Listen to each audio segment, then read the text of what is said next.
So another 1200 level game on Chess24. I know, we're rank amateurs, but it's a fun game. My opponent started with b3, which is apparently the Nimzo Larsen attack, which I'd never heard of. Here we are at e5 from me, and b2, fianchettoing his bishop. I get my knight out, he does the other bishop, and I get my bishop to the 4th rank and protect it with a pawn. So all pretty standard so far. Pawn to queen 3, that's d3 there, preparing a pawn to the 4th rank, and of course my knight can now come out as well, because I've got this rather childish idea of going after this f2 pawn and kind of blasting a small hole in his defences. In theory, I should only get a pawn. Occasionally I can be up the exchange depending on how badly my opponent plays. A knight out, he's not too worried. I castle just to be on the safe side. His other knight out, and then I move my knight to the 5th rank, attacking this f2 pawn. And he should, in theory, spot that although I've got the threat of the fork, if he moves the rook now, then I can take the pawn. He can just move the queen. So he's in a bit of disarray, but he's got pressure on my knight, and he doesn't lose too much material, just the pawn. In practice, he didn't spot that, so he just played a4, a developmental move on the other side. I then take the knight, of course, forking the 2 pieces. He moves the queen out the way. As predicted, I take on h1. He takes back with the bishop, and there we are. He's down the exchange, but nothing too dramatic. However, he's got this hole in his defence. I reckon by putting my bishop there, as I did, on e3, and I'm lining up with his queen, and also that he can't move a pawn to attack this bishop. So if I can now support this bishop, then I'm doing rather well. So he goes rook to b1. Now, I don't really understand this move other than perhaps him planning a push on the queen side, so we'll let that pass for now. I replied with f5, moving my pawn forward, and c4, moving his pawn forward. So some pawn advances here, vying for space. Still, I'm aiming to try and support this black bishop if I can. Knight going to d4. So that's kind of striking into the heart of the black defences. I know he's got this knight. He could then swap the knight, which I think he's probably going to do. Next move, yes, knight takes d4, but then that means I can bring my pawn up from the E rank to the E file to the D file to protect the bishop. And this is quite a nice structure, really.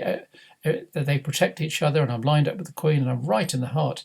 And this will be proved telling in the end, right near his king, and taking away squares from his king. White then goes to d1, back where he was originally, and I think the queen's rather hemmed in. There's nowhere to go at the moment. I move my queen to e7, lining up again with the king, although ultimately that doesn't really have much of a bearing, as you'll see. Knight to f3. My opponent's gradually making squares for his queen, although he can't really do much yet because this bishop and pawn pair is so strong. He's attacking the defender of the bishop, but he's going to need, and he's got the bishop on line as well, so I've got to do something about that. I then played c6, which is rather a lame move. I think I should have gone to the 4th rank and protected the pawn. Maybe it was a mouse slit, maybe I was having a dodgy moment, but I think at the back of my mind I could see the bishop eyeing up this diagonal, and I wanted to stop it getting at my rook ultimately. So that's my justification. A knight can now take on d4 because there's the bishop on there as well. And then at that point I thought, oh, what the heck. I attacked the knight with the move I should have done anyway. And of course the knight then goes away. It goes to b5, which is a very strong square for the knight. So at this point I'm starting to worry about White's bishop streaming in, and of course the knight attacking as well. All a bit worrying.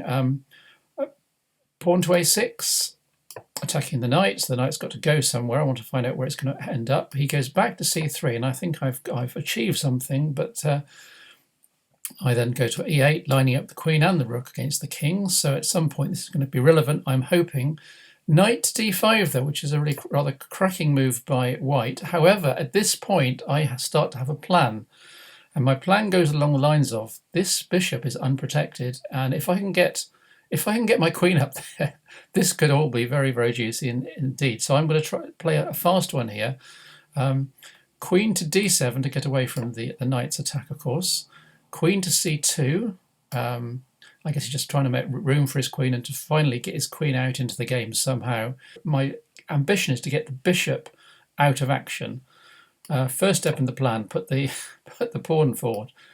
Knight takes the pawn and forks my queen and rook, and White thinks they're absolutely in the driving seat. So I move the queen out the way. White then takes the rook, obviously. Very nice. I move my bishop in the way, offering it to the other bishop. Now white thinks it's up material, which it is. So white is quite happy to exchange, takes the bishop. I then take back with the queen, and oh my goodness, I have got control of the diagonal. Never mind taking the knight. There is nothing whatsoever white can do to prevent a checkmate on this back rank. So, for example, if he moves the king, either way, it's checkmate because of my bishop holding down that square. There's nothing else he can do. If he moves the queen, there's nowhere the queen can go. Absolutely nowhere. There's no pawn can get in the way of the diagonal. Whatever he does is checkmate next move. So I take some credit for the last couple of moves in that sequence, but it was a bit of a trick all round. But an elegant first rank checkmate, and I'll leave it there for your comments.